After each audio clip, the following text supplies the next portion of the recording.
you look back over time as, in your 20s and 30s, and intimacy could just have meant sex. It could have just Mhm. been physical intimacy. It's like that is what, for me, what a lot of guys, and because I spend a lot of time working with men, is that intimacy meant, can I get laid? Mhm. Is there sex involved or foreplay, or that's intimacy. I'm touching you and I'm touching your boobs, and that's intimacy. So, and then they're with a girl or a woman who's saying, "No, I wanna connect. I want you to ask me how I'm doing. I wanna know how you're doing." So Mhm. your definition of intimacy could be different. And as you evolve through the generations and through your, the decades of life, is intimacy can change. I mean, Mhm. right now, I mean, my heart is so full because we've got 6 puppies, and 2 dogs, that my heart is giantly open, and it makes me feel more connected to you, which to me is an intimate experience together. And I don't know if that's been presented over time, that these kinds of experiences are entry points into intimacy and connection with people.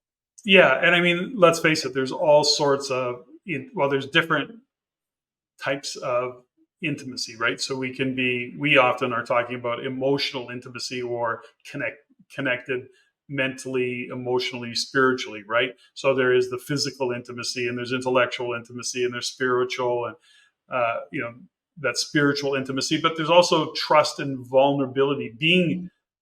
Having trust and being vulnerable is a level or a layer of intimacy that people can get into. And interesting enough, um, you know what, and I don't want to step over being able to spend time with each other. That's, you are very much that way. You just want to, you sometimes remind me of Echo and Rango. We don't have to talk. I just want you in my space. Come hang out with me. Okay, well, what? I got things to do. Well, no, I just want you in my space. So for you, that being present to that is part of, that's intimacy for you too. That's a part of what fills that cup for you. Totally. Am I wrong about that? I don't think I am. Yeah, no, totally. And that's what's interesting, is that you don't have to do anything or say anything. For me, just being in there and connecting, and Mhm. being in the experience of us as a team and as a couple. And then what that gives me is that it fills a bucket in a way, like if you look down, I don't know if we've ever talked about it, but the five love languages, is Mhm. that there's really that too, is that we have to understand who we are in a sense of what fills our cup in terms of intimacy and love language. I want to hang out with you because I like you, and I like you, and then I want to talk to you, and then if you don't want to talk, then we can do stuff, or we can have a common, interest in the puppies, and then I want to have sex with you. So Mhm.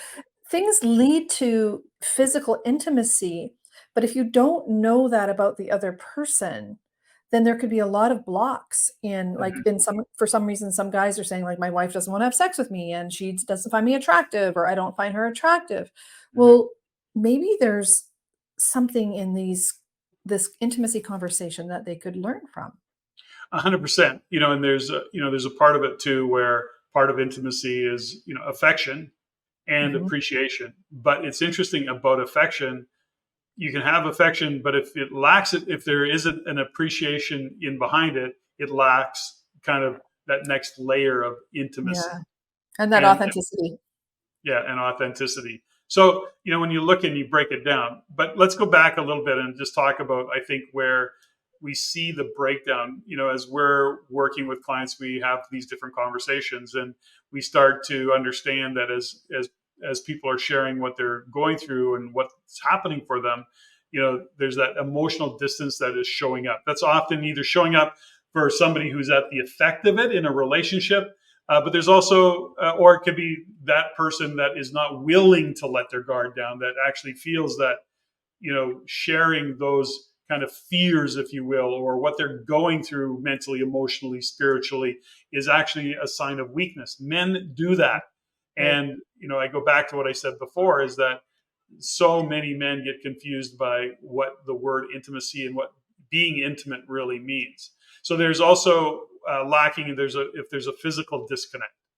Physical intimacy is really an essential part of any kind of close relationship, including our romantic partnerships. But if somebody is actually avoiding physical touch, or sexual intimacy with their partner, it could actually indicate a real lack of intimacy, because that's what people need. And it could be a lot of things that just, I don't want to be, I don't want to touch you, I don't want to hug you. That's, again, that could be a sign that intimacy is breaking down. And then, of course, communication issues. That's a big one, right? If intimacy requires communication, That could and be a whole podcast. that could be a whole podcast, and having really meaningful conversations. And And what I love about this conversation, hun, is that I feel like when we do these conversations is that it just shows a level of intimacy for us, and because we sometimes we fight in order to get to this. Like, we want to have a topic and then we fight to align, but we don't ever shut each other down. And to me, there's a trust that is grounded, that builds that intimacy. And I'm wondering if maybe one of the conversations we can have going forward is, when trust gets broken, so does intimacy. yeah, 100%.